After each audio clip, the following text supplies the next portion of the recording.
Yo, yo, there we go. There you go.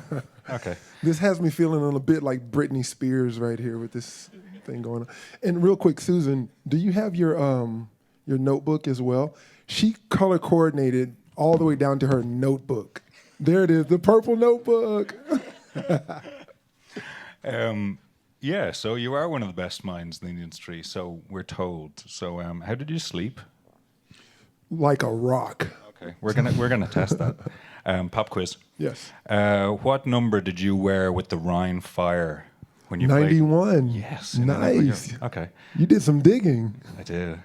There's a video of you that exists on the internet playing with the Rhine Fire. Yeah, you give a real shout out to all the fans in Dusseldorf. There we go. Yeah, best fans in the world. They are. What number did you wear with the Saskatchewan Roughriders in the Canadian Football League? 94. It said 91 on the official website. I did change. Okay. You're doing well so far. So far, so good. Yeah. Spell Saskatchewan.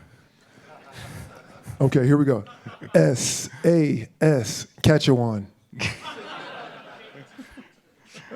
I'll give you that. On a serious point, so Susan introduced, and she used the words diversity and inclusion. They're not the same thing. No, they're not. And you know, I'm not going to talk much about diversity this morning because I mean, if you look around the room, this is a diverse room. We've got men, we've got women, we've got some people wearing glasses, some people without, some people with beards, some without. So it's a diverse room. And I think that when you start to talk about inclusion is a little bit different than like diversity. Inclusion is the action that you take to bring the marginalized to the table for discussion. When I think about inclusivity, I think about it as a table, right? So, you know, it's not enough to just set the table. You also have to extend an invitation to the table, and then, you know, after that invitation, you then have to empower, you know, give somebody the comfort to feel like they can actually participate in the conversation that's happening at the table, versus just kind of sitting there and observing and being passive. So when you start talking about inclusivity, it's those things, and it's also this idea of intentional inclusivity, right? Putting some real action, some real teeth behind doing something that doesn't honestly come very naturally to us as human beings. Okay, tell me about intention, because you hear a lot about inclusion, inclusivity. Mm-hmm. Is that too often done in terms of like a program or like, you know, some project, a big thing and a big flag? Yeah. What do you mean by intention? Yeah, so in my experience, I've seen, when I've seen it work poorly, inclusivity is an initiative. And whenever you make it an initiative, you can just set your watch to the time that it's going to lose a little bit of steam and fizzle out, and lose importance to the organization. When it works really, really well, it becomes coded like in the company or the franchise's DNA. And you see that inclusivity taking place both inside the franchise or inside the company, but you also see it extending outwardly to the fan base and to consumers. That invitation getting extended to all the key stakeholders, all the fans, all the consumers, to be a part of that conversation and to contribute, and to know that contribution is going to be considered as things move forward. And again, it's not a natural thing to do. Like, we tend to gravitate towards those things that we're familiar with, the people that we're familiar with, folks that look like us, folks that have similar and shared interests. So it's a bit of it's unnatural. It's almost like everything for me, guys, goes back to sport. So I played American football for a number of years, and through that process, you know, you have to train, you have to work out. Your coaches oftentimes put you in some unwinnable situations. They'll stack a lot of weight on the bar for you to push up. And it's done with the idea or the intention of making you better, right? Putting you in an uncomfortable situation. And I think inclusivity is in a lot of ways the same thing. right? It's not necessarily a natural thing to do. It's something that you have to force yourself to think about. You have to force yourself to execute and activate against, and until it becomes second nature, and until it becomes a part of your culture and your DNA. And that's when it works, and it works really, really well. Okay, so I want to ground you for a second. So I want to explain what your job is. So you are here as you, Julian Duncan, but you're also here as the CMO of the NFL's Jacksonville Jaguars. Future Super Bowl champions. Yeah, that's right. That's not a joke. But there's a few other things that you do because Shahid Khan owns a lot of things. So tell us more about the things that are part of your role. Sure. That was one of the most exciting parts about this opportunity with the Jacksonville Jaguars, is that it's not just the Jaguars. We also are in the wrestling business, as we call it, professional wrestling. There we go. We have recently launched what's called All Elite Wrestling, which is making incredible waves in that culture, in that space. We also are responsible for the Fulham Football Club in London, and we are in the concerts and events business. So we just had the Rolling Stones come hang out with us for a little bit a couple months ago. 50,000 of their closest friends came and checked them out. We have an amphitheater adjacent to our stadium, so we are hosting events and shows and programming there on a weekly basis. So I went from being a football guy to just being a sports and entertainment guy, which I get a chance to play in my strengths with American football, but I get a chance to stretch myself and grow with some of these other things that I'm a little less familiar with. But it's a blast. It's a blast. Every day is a different ball game, and you've got different consumers and different insights that you have to build off of in order to connect to fans and consumers in different ways. But it's a blast. How do you get those insights? Because we hear so much about data. Data will come up today, I'm sure, on many stages. But having data is one thing. Yeah. Using it and getting insights from it, or maybe aligning insights with it. How does that come up in your role? So I like to fancy myself as a balanced marketer, right? Masterful. I try to be masterful of both the art and the science of marketing. I think when I think about data, to me it's an incomplete sentence without the addition of insight behind it. Data and insight are one man's opinion, and you can stop me in the hall and we can arm wrestle over it later, but I think data and insight are two different things. Data, to me, is I see three people sitting in the row right here. The question that I have to answer to get to the insight is why? Why are there only three people sitting in a row where there are 15 chairs? The answer to that question will take me to the opportunity, right? The opportunity is to fill out the rest of the row. And so in order to get at that insight, there are a number of different ways that we work to get after it at the Jags. It's everything from the expected, which is focus groups and things of that nature. We're also working to build fan panels where in real time we can source information from a selected group of individuals that have provided us with information and insight and feedback on a real-time basis. We also have ethnographies where we will go hang out with you for a period of time, follow you around, see how you shop, see how you engage with our brand, see how you engage with our experiences. So there's a number of ways. Is that something you just surprised me at the store, or? No, we go out and we work to find individuals that have a sharp point of view on something that we're interested in digging up. And these are practices that I'm bringing with me from my time with both Nike and Under Armour as well. It's without that insight, it really is a bit of an incomplete sentence. You can study the data and you can pay attention to it, but without the whys behind the data, you may be missing the opportunity, a larger opportunity that you have in front of you. Okay, let's go to the reason why we're here. Yeah, sure. So, and we'll talk a little bit more about your background later.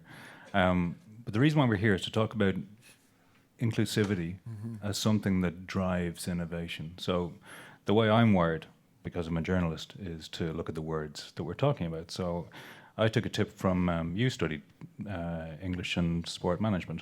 So I talked to John McPhee in my head, and he always goes to the dictionary. Yes. So I said, okay, what does include mean? And include means comprise or contain as part of a whole, or, and I like this one, allow to share in an activity or a privilege. Okay? So that's where we get inclusivity from. Yep. Does that speak to your understanding of inclusivity, or is your understanding a little different?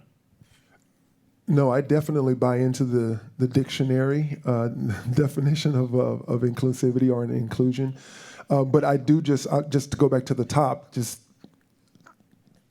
attaching the word intentional inclusivity, I think it's so critical, because without that intention, it's just an initiative.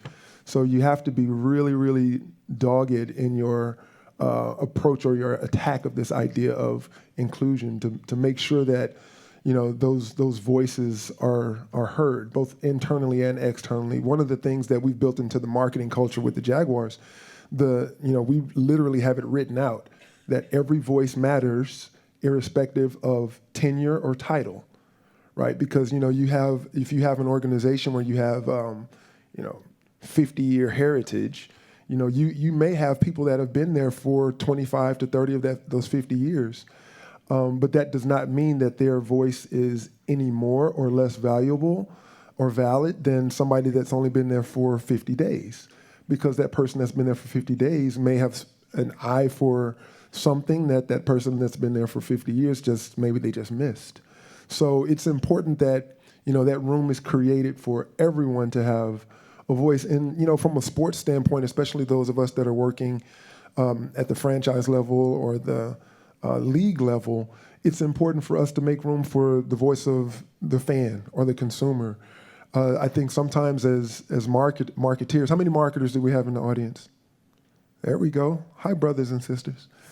A lot of times, I'm going to speak for you guys. So if I misspeak, you can slap me in the hallway. But a lot of times, we marketers, we tend to we chase shiny objects sometimes. Am I the only one? Right? I think sometimes we'll see things or hear things like AR. It's like, oh my gosh, we got to get the next AR thing. We got to make it happen. But without really understanding, how the fan and how the consumer, how they actually engage with AR, you might be overshooting them a little bit. You might your fan or your consumer might be a little bit of a laggard in that space. So it's really important to include them in that conversation. Like, okay, we have a strategic intent or design to figure out how to integrate AR into our daily attack plan. Well, as you learn more and more about AR, you also need to learn more and more about the fan and the consumer and how they would consume, content coming through those channels. And that, the only way that you get that is by talking to them, by including them in the conversation and understanding how they see it so that you can use that to help power and fuel your strategy. Okay, there's a lot in there, and I'm going to take a note of one thing and come back to it. But when we're talking about those different kinds of fans that you're trying to include, we've talked about the different interests that your role encompasses. But for one alone, the Jacksonville Jaguars, it strikes me that you, have the fan in the stadium at Jacksonville, will be a different type of consumer than the fan in the stadium in Wembley in London. But also the fan on a UK sofa or an Irish sofa is going to be different than the one on a US sofa. Yeah. So how do you become all things to all people? How do you learn about all those different types and make sure they are included in what you're doing? It's tricky. It's not an easy thing at all because, to your point, fans are not monolithic. You really have to do everything from your first person research. You have to get out of the office and you have to go out and talk to people. One really worthwhile exercise, especially for those of us that work in stadiums and arena environments, is to actually go sit with the fan. Go see what their experience is like, because if you are just stopping at the seating chart, for example, for those of you that are involved in sales, and you're like, yeah, that's a good seat in the stadium. Well, how do you actually know? We met up last night briefly to have a little chat before you had to go to bed, sleep off that jet lag. And I mentioned to you... I came straight from a game, by the way, so it's not an excuse. I was literally dead tired yesterday, and he calls me out of my room at 10 o'clock to come talk. So. Yeah, dedicated. And try to force me to drink a beer. Come on, dog. You trying to set me up for failure? So I had the beer. No, I'm joking. Peter King, some of you in the room will know him as a long-time NFL writer, one of the great NFL writers.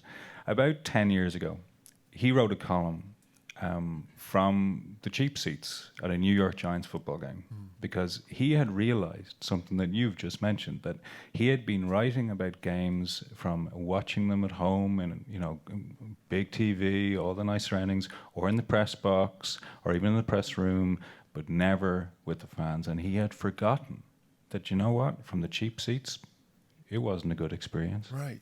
Yeah. Right. And, I actually learned an interesting lesson a few months ago. So this past year, I've only been with the Jags and in the NFL for a little less than a year. And so, I came to the table with some thoughts, and, there's a lot of innovation that occurs between, the brand world, which is where I come from, and the team world. And we're starting to figure out and kind of test the boundaries of some of the collisions of these two worlds. But, and this is super, super tactical, guys, but go with me for a second. So everybody knows what a schedule magnet is, right? So you get the team schedule, it's put on a magnet, you can put it on your refrigerator or whatever, right? When I think of a schedule magnet, I think to myself, why do I need a schedule magnet? Because I have my phone, and my phone has everything that I need on it, all the scheduling, all the timing, et cetera, on it. And I was talking to my team about, why are we even producing these things anymore? And they were like, well, because our fans really, really love them. And I'm like, are you kidding me? It's 2019. They have to love their phones more than they love their magnets. So we actually talked to some fans, and the fans were like, when am I getting my schedule magnet? I was like, what? When am I getting my schedule magnet, sir? And so, that led me to I had to relax my point of view on schedule magnets. What were you missing? So what I was missing was the voice of the fan, right? I was going based on my own kind of thought process and my own thinking that nobody cares about a schedule magnet because everything that they need, all the information that they need about the team is on their phone. But what I challenged myself and my team to think about is, let's answer this question. When is a schedule magnet more than a schedule magnet? When it's a content delivery mechanism, right? So now, how do you bring the world of AR together with this classic kind of fan trinket called a schedule magnet and bring those things together, and what happens now? So now when I go to my refrigerator, I take my phone, I look at this magnet, and now I get a fresh piece of content that goes along with the schedule, that comes along with each and every game from week to week. So now that's me listening to, including the fan in that conversation, listening to their passion for this trinket, and also bringing the more modern kind of twist on it to come up with something new and different. You're just trying to bring a bright, shiny thing to a perfectly good magnet. Exactly. Okay, so we've branched into the innovation kind of thing here, and that's interesting to me, because is inclusivity truly a new type of differentiator, or has it always been there? Because are certain people just very good at finding markets? And that is what at the heart of what we're talking about here. Yeah. So if I'm hearing the question correctly, is inclusivity a true driver of innovation? I'm more interested, is it? Okay. Okay. Go on. So the answer is yes, 100%. So I think one of the drivers of innovation, and to be clear, innovation is different and unique with respect to the idea of invention, right? So the wheel is already there. Somebody invented the wheel. We're just making better and better wheels every time. So that's innovation to me, right? And one of the key drivers of innovation is ideas and idea generation. And when you have a more diverse and a more inclusive environment, you will get more ideas and better ideas and more wide-ranging ideas, which, again, that's the fuel for innovation. So you can't have true innovation without inclusivity. How do you know if your company is, and this is a clumsy phrase, Sure. How do you know if your company is good at inclusivity? So I think there's, the simple way to kind of like get to that is you can, talk to your internal stakeholders and see how they feel about their ability to contribute. Folks are not bashful about expressing themselves, and they'll let you know, I feel good about my contribution here. I feel good about the value that I'm bringing to the table. I feel like I'm being heard. I think the other thing you do is you look at the output. If the output is, desired, or even if you're exceeding your expectations, you can trace it back to just this idea of, walk it all the way back to the beginning. We started out by in one place where we maybe weren't as inclusive as we needed to be, and as we began to open up the aperture to include more voices and include more perspectives, you can now see the transformation of the business.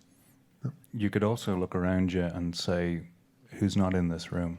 100%. I've been in a lot of meetings in various parts of my life with a lot of 35 to 40-year-old white guys. Yeah, and I don't know and I haven't been able to put my finger on it. I'm not exactly sure about why there's fear for bringing more people into the room, as if folks can't digest information, and as if folks, just because of their level, won't have a really profound or interesting point of view on a subject matter. Is it about comfort? You mentioned earlier on that things are not familiar. Yeah. Is it about, are we comfortable? We operate in tribes and groups. Sure. We gravitate towards the familiar, towards the comfortable. Yeah. Do we sometimes let comfort get in the way of actually moving things forward? 100%. And I also think that it's a little bit of hubris mixed with a little bit of pride. For those, I think for those of you marketers, again, in the room, you'll appreciate this. Fans and consumers appreciate transparency, and they appreciate people that are vulnerable, right? That they can show that, hey, I don't have all the answers, but I will work with you in order to figure it out. So being vulnerable is a real key there. There's an example in my past. So when I was at Nike, I was maybe a year or two into my tenure there, and I was invited to join the leadership team in bringing to life the consumer for American football. And we were asked to present to the senior leadership team, and I was really, really raw. I was really, really young, and I had people that were twice my age that I was partnered with in this particular conversation. And when we were rehearsing and going through the pitch, they stopped me and they said, "Hey, man, listen, don't try to be like me. Be you. Be authentic, your authentic self, and bring this point of view to the table." And I really appreciated that, right? Because again, from a tenure or a title standpoint, I had no business being in the room. But what I had was a really strong consumer-informed point of view that they would not have had in the room had I not been a part of that conversation. And the thing that led to was a new and innovative approach with respect to how Nike started to get after the consumer from that point forward. I went into the room and I literally acted out a situation that a consumer, a football playing consumer would have been in. And again, I used data and I used insight to back up that position. And it was without that invitation to the table. I don't know that the way that Nike gathers insight today would be the same. So let's talk about your time at Nike. Sure. You graduated from Rice 2001? 1999. 1999. My research. I should have went with 2001. I just aged myself by 2 years. But then you went back to do an MBA. Yes. Okay. What did you do between the bit where you were playing football and, the MBA? Because it sounds like there's a bit of a gap there, and I'm interested in it. Yeah, I had a ton of odd jobs. I was everything from a teacher to a coach. I worked in a call center, like, thank you for calling 10. How can I help you? Like, I did that bit. I worked in oil and gas, and there was just something. And I did those things because I just had to pay the bills. You know what I'm saying? I had, stuff I had to take care of. But there was always something in my belly just saying to me, like, you're a marketer. You're a marketer. And I was able to trace that intuition, that fire in my belly, all the way back to when I was in high school. I was a DJ. My dad was a DJ, and he taught me the tricks of the trade, What kind of music did you play? So I was more hip-hop and R&B, but my dad did everything from rock and roll parties to country and western parties. That bug didn't quite bite me. I was, again, more hip-hop. What filled the floor for you? There was a song by Run DMC called Peter Piper. Yeah, every time I put that one on, just like the floor flooded. And I'm going to really date myself with this one. Is anybody familiar with Humpty Dance? The Humpty Dance is your... Okay, good. So that was another one that just really filled the floor. But, when I was able to think about those days as a DJ, I was activating the 4 Ps of marketing back then. I was the product. I had to price myself. I had to promote. I had to figure out the right places to... But I didn't know that that was an actual thing until I, went back to school and I was able to connect the dots. And I also just have a passion for people and for, I have really big ears. And so, being able to, listen to folks and take in insight and information and turn it into opportunities and connecting to people on an emotional and visceral level have always been things that were just a part of me. And so to be able to do that with, through a medium that I love, which is sport, check. It's made for a beautiful career. You see, you spent 10 years at Nike. Yes. How many of those years did you spend working with LeBron James? So the last 3 years of my Nike tenure were working with LeBron. I was the brand director for his entire portfolio at Nike. So that was everything from Nike basketball to Nike sportswear to his kids line. And speaking of LeBron, there was one project that I'm really, really proud of that I had a chance to partner with him and the rest of the team on, which actually connects back to this idea of inclusion.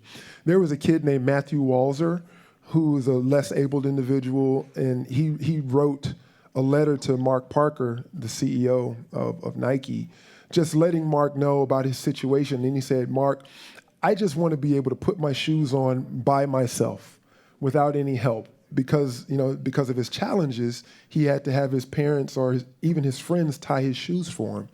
So he wrote that letter, and it got to Mark, and it also got to LeBron and team. And it really touched the hearts of all that were involved.